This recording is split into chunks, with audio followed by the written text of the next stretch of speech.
Merci de suivre le journal de RTI 1. Bonjour à tous, voici les titres.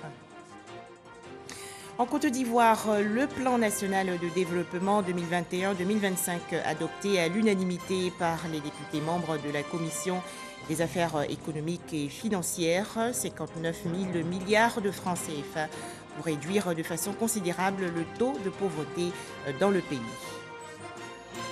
Toujours en Côte d'Ivoire, le lancement le 13 décembre dernier de la foire commerciale au carrefour du terroir par le ministère d'État, ministère de l'Agriculture et du Développement rural. Objectif, valoriser et promouvoir la transformation des produits du terroir ivoirien. Enfin, le 17 décembre prochain, une session extraordinaire du Conseil des droits de l'homme des Nations Unies.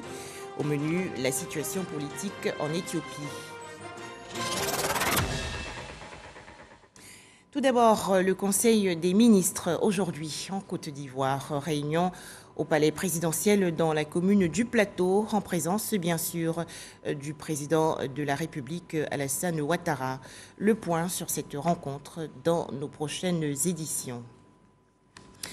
Toujours en Côte d'Ivoire, 59 000 milliards de francs CFA pour réduire de façon substantielle le taux de pauvreté dans le pays. Le plan national de développement 2021-2025 a été récemment adopté à l'unanimité par la Commission des affaires économiques et financières. La ministre du Plan et du Développement, Kaba Nialé, a présenté le projet de loi à l'Assemblée nationale dans la commune du Plateau. Les explications de Lanciné Bakayoko. En adoptant ce projet de loi relatif au PND 2021-2025, les députés membres de la Commission des affaires économiques et financières donnent mandat au gouvernement de réaliser la transformation économique et sociale nécessaire pour hisser la Côte d'Ivoire au rang de pays à revenus intermédiaires, notamment de la tranche supérieure. Traduction, environ 2 500 000 par habitant et annuellement. Le coût global des investissements nécessaires est d'environ 59 000 milliards de francs CFA, dont 15 353,3 milliards de francs CFA pour le secteur public et 43 646,7 milliards pour le secteur privé, soit 74% du total des investissements. Le besoin de financement public du plan national de développement s'établit à 21,110 milliards de francs CFA. Ce besoin de financement public sera comblé par un recours au marché financier et par un groupe consultatif. Une partie des ressources à mobiliser auprès de ces bailleurs de fonds est déjà acquise. L'Agence nationale d'appui au développement invité hier aux grandes rencontres du Conseil économique, social, environnemental et culturel. À cette tribune, la direction générale de l'ANADER a expliqué ses actions, missions et sa contribution à l'amélioration des conditions de vie du monde rural. Les détails dans ce reportage de Jean Djadji. Plus de 700 000 producteurs agricoles formés, augmentation de la production cacaoyère de 1 450 000 à 2 millions de tonnes, la mise en place de plus de 64 plans d'action communautaires dans le pays et la création d'un programme d'appui à la lutte contre les pandémies. Ces acquis de la période 2013-2020 sont présentés par l'Agence nationale d'appui au développement rural ANADER au CESEC. Des défis ont notamment été exprimés au niveau du changement climatique et du foncier rural par son premier responsable, le Dr Sidiki Cissé, devant les conseillers économiques, sociaux, environnementaux et culturels. Le cacao n'a pas de décote, c'est comme le conseil agricole qui est aussi à la base. Le fait que l'appui aux producteurs a renforcé leur capacité en termes de production, la Covid n'a pas du tout été un facteur qui a entraîné la faim en Côte d'Ivoire. Tout ça, c'est au titre aussi des activités qui sont menées dans le cadre du conseil agricole. Donc vraiment, globalement, nous sommes très satisfaits. Après échange avec les conseillers, le président du CESEC, Eugène Aka Awele, a félicité les agents de l'ANADER pour leur contribution à l'amélioration des conditions de vie des exploitants agricoles. Notre chambre, qui veut être une chambre à haute contribution dans la mise en œuvre de la politique du chef de l'État, est prête à vous accompagner dans le plaidoyer que vous voulez faire auprès du gouvernement. L'état de la production du riz en Côte d'Ivoire était au menu de la précédente grande rencontre du CESEC, avec comme invité l'Agence pour le développement de la filière riz, ADERI. Toujours en Côte d'Ivoire, le lancement le 13 décembre dernier de la foire commerciale dénommée Au Carrefour du Terroir. Il s'agit de la deuxième édition. Lancement en présence du ministre d'État, ministre de l'Agriculture et du Développement rural, Kobenan Kwasi Adjoumani. Objectif, valoriser et promouvoir la transformation des produits du terroir ivoirien. Pour en parler, Jean-Louis Gbangbo. Pour l'ouverture de sa deuxième édition, le Carrefour du Terroir a rassemblé du beau monde. 3 ministres, plusieurs acteurs institutionnels du monde agricole, des PME et des petites unités de transformation, tous réunis pour échanger sur les défis de la transformation des produits agricoles locaux. Ces journées donc, à la fois sont une fête foraine, mais aussi et surtout un cadre de réflexion sur des thématiques pertinentes qui traitent de la problématique des défis et enjeux de la transformation locale de nos produits agricoles. Cette foire est donc le prétexte à tout trouver pour promouvoir l'agrotransformation, gage de pérennisation des entreprises locales transformatrices. Que le secteur agricole, à l'instar des autres secteurs, soit un secteur créateur de valeur ajoutée et de richesse. J'encourage les transformateurs à persévérer dans leur démarche parce que c'est la voie du salut pour notre agriculture. Le ministre d'État qui représentait à cette occasion le Premier ministre a souhaité une prise de conscience à l'échelle nationale afin d'aboutir à une première transformation de la quasi-totalité des produits à l'horizon 2030. Marraine de la cérémonie, la ministre Nasséné Touré de la Femme, de la Famille et de l'Enfant a encouragé toutes les femmes à jouer leur rôle dans la croissance économique du pays en contribuant à la transformation de l'économie agricole. Exposition et vente de produits locaux animent cette foire qui s'achèvera le 18 décembre prochain. Dans le secteur de l'anacarde, il est également impératif de favoriser la transformation des produits. C'est ce qui ressort de la journée de l'acheteur d'anacarde, plateforme de la Fédération nationale des acheteurs d'anacarde de Côte d'Ivoire. La 3e édition s'est déroulée à Bouaké, dans la région centre du pays. C'est un reportage de Léon Brou de RTI Bouaké. La Côte d'Ivoire, toujours leader mondial de noix de cajou, avec pour 2021 960 000 tonnes de produits commercialisés pour plus de 293 milliards de francs CFA redistribués aux 450 000 producteurs. Les acheteurs d'anacarde satisfaits de la dynamique impulsée par l'État à leur filière, d'où cet hommage au directeur général du Conseil coton anacarde.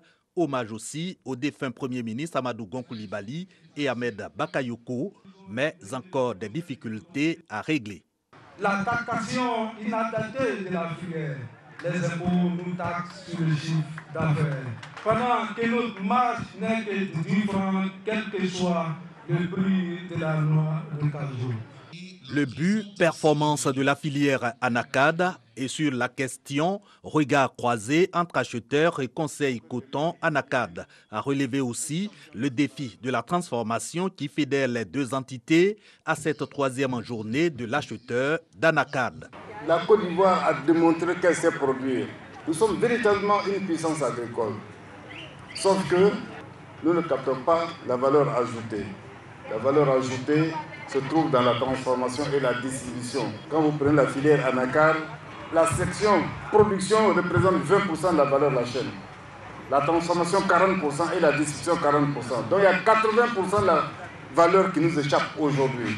C'est pourquoi je voudrais, sous l'inspiration du président de la République, dire nous sommes résolument engagés dans la transformation. Sur le défi de la commercialisation, les acheteurs d'anacarde édifiés notamment sur la fixation des prix, les exigences qualité. Ici, la moyenne ivoirienne comprise entre 46 et 48% est jugée bonne. L'effort consiste à parvenir au niveau des pays comme la Tanzanie pour une plus-value à redistribuer à l'ensemble des acteurs de $20 américains, soit 900 francs CFA par kilogramme de noix de cajou. Autre actualité, cette rencontre organisée récemment par la Banque ouest-africaine de développement, la BOAD. Les échanges et travaux qui ont porté sur le financement des entreprises ivoiriennes se sont déroulés au siège de la Confédération générale des entreprises de Côte d'Ivoire dans la commune du Plateau. Espérance Diakale et Abou Sanogo. La Banque ouest-africaine de développement, BOAD, s'engage dans les projets à fort impact social et environnemental des petites et moyennes entreprises en Afrique. C'est dans le cadre de la stratégie de mise en œuvre de son plan d'action 2021-2025. Je ressors de ce petit déjeuner débat avec une grande satisfaction de savoir que la BOAD entend accompagner les entreprises du secteur immobilier, un secteur qui a un fort besoin de financement. Et savoir qu'une institution de développement comme la BOAD a un accompagnement des entreprises du secteur, ça nous rassure. Tout ce qu'on espère, c'est que ce partenariat soit réel et qu'on puisse collaborer à long terme. Les ressources financières mobilisées vont permettre de renforcer les capacités d'action de la banque dans les secteurs tels que l'agriculture, la santé, l'éducation et l'habitat social. L'objectif était de présenter la BOAD au secteur privé ivoirien, également discuter de nos ambitions et surtout recueillir les observations du secteur privé pour enfin l'intégrer dans notre approche au niveau de la Côte d'Ivoire. Les objectifs à l'horizon 2025 sont de concourir à la création de 240 000 emplois, la construction de 13 000 km de routes et contribuer aux recettes fiscales à hauteur de 580 milliards de francs CFA. Un mot à présent sur les activités de la Fédération nationale des commerçants de Côte d'Ivoire. La FENACI a procédé il y a quelques jours à l'installation officielle de 2 sous-sections, notamment à Yaou et à Samo, dans la région sud du pays. Les détails, Ahmed Traoré et Godefroy Okambawa. Au cours de cette cérémonie, les responsables de la fêtière des commerçants se sont évertués à mettre en exergue l'importance sociale de leur métier. Le secrétaire général de la section Beaunois de la FENACI, Fédération nationale des commerçants de Côte d'Ivoire, Kakou Paul, a saisi cette occasion pour dérouler le plan d'action pour l'année 2022. Selon lui, le point essentiel de cette démarche est le recensement des commerçants afin d'aider la municipalité à mieux collecter les taxes. Nous voulons relancer le commerce à Beaunois et nous avons initié cette cérémonie-là pour pouvoir se préparer pour accueillir nos parents, parce qu'à Beaunois, nos parents sont des planteurs. Ils vont dans leur campement et c'est à la fin de l'année qu'ils viennent en ville pour pouvoir fêter. Et nous devons nous préparer pour les accueillir, faire en sorte qu'il n'y ait pas de rupture de produits pendant la fête. Cette rentrée commerciale avait pour thème le commerce, facteur de développement et de cohésion sociale, une démarche bien appréciée par le premier magistrat de la ville. Par notre présence, nous voulons apporter notre soutien, le soutien de la mairie, parce que nous avons forcément des liens. Qui dit commerce dit effectivement taxes, et de dire qu'avec ces taxes, nous devons organiser aussi le cadre des commerçants. Donc notre présence est naturelle à cette manifestation. Le directeur régional du commerce et de l'industrie du Sud Comoé, Soumaoro Kafumba, a dit la disponibilité de ces services à assister et encadrer les commerçants pour la bonne marche de leurs affaires. Commune d'Abobo, dans le district d'Abidjan, les autorités municipales ont échangé récemment avec les forces de défense et de sécurité ainsi que les organisations de la société civile. C'était lors de la 4e édition des Assises de la sécurité. Au menu des échanges, la cybercriminalité et la situation des enfants en conflit avec la loi. Les explications dans ce reportage de Souleymane Donisongou. Cette rencontre a été l'objet de plusieurs communications prononcées par les animateurs du comité de gestion des quartiers, les syndicats de transporteurs, les forces de défense et de sécurité, abordant la question de la sécurisation des quartiers. Les comités de gestion des quartiers saluent Les actions entreprises par le maire de la commune d'Abobo, Kandia Kamara, et attendent beaucoup de résultats de ces assises. Jusqu'à présent, les vieilles habitudes, on l'a produit.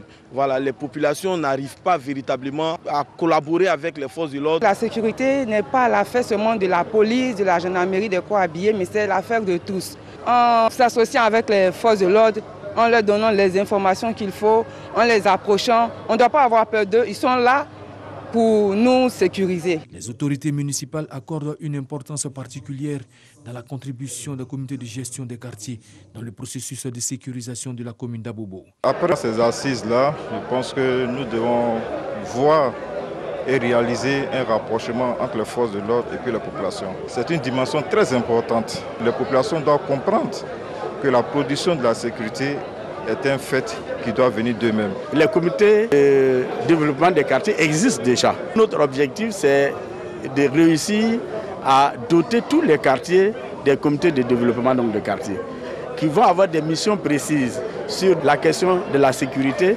De gros efforts ont été faits pour la sécurisation de la commune d'Abobo, notamment la construction et l'inauguration de commissariats de police dont le dernier en date est celui du 39e arrondissement à Anonkwa-Kouté, la dotation des commissariats en moyens de mobilité et le lancement de l'opération Épervier 6. Mettons-nous ensemble, bien sûr, dans le respect des gestes barrières pour lutter efficacement contre le coronavirus.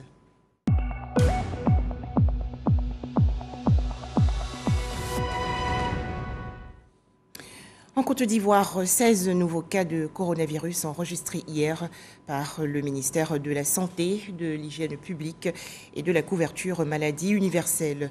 Le pays compte actuellement 61 923 cas confirmés de coronavirus, 61 016 guérisons, 706 décès et 195 cas actifs. Plus loin au Gabon, 37 626 cas de contamination et environ 300 décès liés au coronavirus recensés depuis le début de la pandémie. Les autorités ont donc rendu obligatoire le pass sanitaire dans ce pays d'Afrique centrale. Ce document est désormais demandé et exigé au travail, dans les banques et autres lieux publics. Les syndicats et organisations de la société civile refusent cette décision. Ils appellent aujourd'hui à une opération ville morte. Retour en Côte d'Ivoire avec la 3e édition du gala de charité organisé par le Rotary Club Abidjan. Cette association caritative humanitaire veut ainsi collecter des fonds pour soutenir les enfants diagnostiqués d'un cancer et internés au centre hospitalier universitaire de la commune de Trècheville. Noël Dagnogo et Didier Nguessan. Pour son dîner gala caritatif, le 17 décembre prochain, le Rotary Club d'Abidjan ambitionne de mobiliser 150 millions de francs CFA. Les fonds que nous allons mobiliser pour cette 3e édition du gala en soutien au cancer des enfants va être utilisé pour prendre en charge les enfants. Parce que nous l'avons déjà précisé, pour un enfant aujourd'hui, en moyenne, c'est 2 500 000. Alors quand vous faites le ratio, entre 150 millions pour 2 500 000, c'est environ 70 enfants qu'il faudra prendre en charge. Mais derrière cela, il y a la sensibilisation qu'on va faire également, parce que ça sera le 2e volet de notre action, à partir des ressources que nous allons obtenir et pour ce gala de 2021. De 5% de taux de guérison du cancer chez les enfants en Côte d'Ivoire en 2004, le pays est passé à 31% en 2020. La leucémie, les tumeurs du système nerveux et les lymphomes sont les principales pathologies cancéreuses rencontrées chez les enfants de moins de 15 ans. Les responsables de l'unité de prise en charge des enfants malades du cancer au CHU de Trècheville bénéficient depuis 10 ans des actions du Rotary Club d'Abidjan, témoignent. Les enfants, grâce au Rotary, peuvent avoir un bilan initial qui est complet. L'accompagnement du Rotary est vraiment d'une aide appréciable pour les enfants malades du cancer et pour le personnel, parce que nous, à chaque fois qu'un enfant ou bien qu'un parent a des difficultés pour prendre en charge son enfant, c'est une souffrance, non seulement pour les parents, mais aussi pour le personnel. Le Rotary Club d'Abidjan est une association qui œuvre pour l'augmentation du taux de guérison du cancer chez les enfants depuis 10 ans. Direction Grand Bassam, dans la région sud du pays. Les élus municipaux des zones côtières se sont réunis récemment pour plancher sur les méthodes efficaces de lutte contre l'érosion. Cette rencontre s'inscrit dans le cadre du programme de gestion du littoral ouest africain. Les explications dans ce reportage de Franck Quadio. Le littoral ivoirien, 566 km d'étendue, à potentiel économique notable, mais un espace fortement menacé par l'érosion. À Grand Bassam, les élus municipaux de ces zones réfléchissent alors un cadre d'échange créé par le programme de gestion du littoral ouest africain. Pour pouvoir agir de façon collective, il est important qu'on les mette en réseau pour partager les préoccupations, pour partager les expériences dans la gestion de leur territoire. Des élus qui ont pu déceler difficultés et propositions communes, la responsabilité des populations est relevée, d'où l'importance de sensibiliser. Que ce soit à Port-Boué, tout près de nous, jusqu'à San Pedro, et toutes les villes côtières sont confrontées aux mêmes réalités environnementales. Je crois que les maires du littoral, nous devions parler d'une même voix, être solidaires aux décisions que nous devions prendre. Le ministre de l'Environnement et du Développement durable, par la voix de son représentant, marque sa volonté d'accompagner l'initiative de ses élus, travailler dans la durée. La Côte d'Ivoire comprend une vingtaine de communes maritimes de bord de mer ou lagunes. Au cours des échanges, il a été noté la nécessité d'impliquer tous les acteurs institutionnels, de réflexion sur 3 jours. Toujours en Côte d'Ivoire, non au congé anticipé, oui au respect fidèle du calendrier scolaire. Appel lancé récemment par les autorités municipales de Bouaké dans la région centre et par le comité des élèves et étudiants. C'était lors d'une campagne de sensibilisation à l'endroit des responsables éducatifs et des apprenants. Les précisions de Soro Corona de RTI Bouaké. Les congés anticipés sont devenus un phénomène récurrent à chaque veille de départ en congé de la date officielle en Côte d'Ivoire. Ce phénomène occasionne des violences de tout genre, agressions à l'arme blanche, séquestration, menaces et bastonnades. Situation qui a des lourdes conséquences sur le respect du calendrier scolaire. À Bouaké, les autorités municipales s'impliquent dans la sensibilisation. Une rencontre d'échange avec la communauté éducative et les forces de l'ordre est donc initiée. Il faut qu'on arrive à des sanctions fortes et appliquées. Dans le même élan, le CESI, Comité des élèves et étudiants de Côte d'Ivoire, section Béquet, est en tournée dans les lycées et collèges de Bouaké afin de sensibiliser les élèves à la culture de la non-violence et à la lutte contre le phénomène des congés anticipés. Nos jeunes élèves, nos jeunes frères doivent comprendre qu'il est important pour eux de pouvoir respecter le calendrier scolaire. Ce phénomène est encore plus dangereux pour les élèves qui sont en classe d'examen. Une action appréciée par les responsables éducatifs. Il est inadmissible que les élèves que nous encadrons et que nous formons deviennent des maîtres. Nous avons certes un devoir de les former, mais aussi un devoir de les éduquer. Il faut que nos élèves comprennent que ce n'est pas leur intérêt, ce genre de choses. Il faut qu'ils pensent à, au contraire, se battre contre tous ceux qui viennent pour perturber leur école et qui veulent sacrifier leur avenir. Après les lycées et collèges de Bouaké, plusieurs délégations du CESI se rendront dans les localités de Katioula, Béoumi, Sakassou, Boutro et Guébonois. Les parents d'élèves et les religieux sont aussi concernés par les rencontres du maire de Bouaké, Guibo Nicolas, qui en appelle à la prise de responsabilité de tous. Une rencontre il y a quelques jours dans la commune du Plateau pour faire la promotion de l'engagement citoyen. C'est une initiative de la direction du civisme et de la citoyenneté. C'était à l'occasion du mois africain de la jeunesse. Les précisions de Orphée Conan et Godefroy Okambawa. Inculquer les valeurs du civisme et promouvoir l'engagement citoyen auprès de la jeunesse est l'une des missions assignées au ministère de la promotion de la jeunesse, de l'insertion professionnelle et du service civique. C'est dans cette optique que la direction du civisme et de la citoyenneté a initié un colloque de partage d'expériences en matière d'engagement citoyen. des jeunes. C'était bon pour nous de pouvoir permettre à d'autres jeunes de venir partager un peu comment est-ce que l'engagement citoyen s'exprime dans leur localité. Et donc ça permet véritablement aux jeunes de s'impliquer dans la vie de la communauté. C'est une jeunesse qui a une prise de conscience actuellement, qui est mobilisée, qui est déterminée afin de mettre l'intérêt national au devant de tout. Une jeunesse qui travaille afin que le Burkina Faso d'aujourd'hui puisse changer. 200 jeunes africains provenant de divers pays sont mobilisés autour de ce colloque afin de partager leurs expériences et valoriser l'importance de l'implication de la jeunesse africaine dans le développement. Les leaderships de nos pays ont bien compris la nécessité d'impliquer les jeunes dans la cohésion sociale, dans le développement et surtout dans la compréhension des enjeux pour que demain, cette jeunesse devienne les leaders du pays. Cet exercice de partage d'expérience permettra donc à la Côte d'Ivoire d'avoir des éléments pertinents pour nous permettre donc de finaliser notre programme. Ce mois de novembre est consacré à la jeunesse conformément à la Charte africaine de la jeunesse, approuvée en juillet 2006 par l'Union africaine à Banjul. La Charte de la jeunesse africaine vise à accélérer l'autonomisation des jeunes. Ils ont reçu récemment leur diplôme de participation. 28 jeunes leaders issus de différents groupements politiques ont bénéficié d'une formation.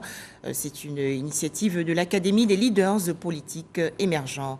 Les précisions de Alec Lavry et Moussa Konaté. La première promotion de l'Académie des leaders politiques émergents est composée de 16 femmes et 12 hommes. Issus de plusieurs partis politiques, ils reçoivent leur diplôme après 8 mois de formation. Nous avons été mis en situation d'exercice pratique dans nos formations politiques respectives. Un plan d'action a ainsi été établi et mis en application par chacun avec une assistante continue du NDI.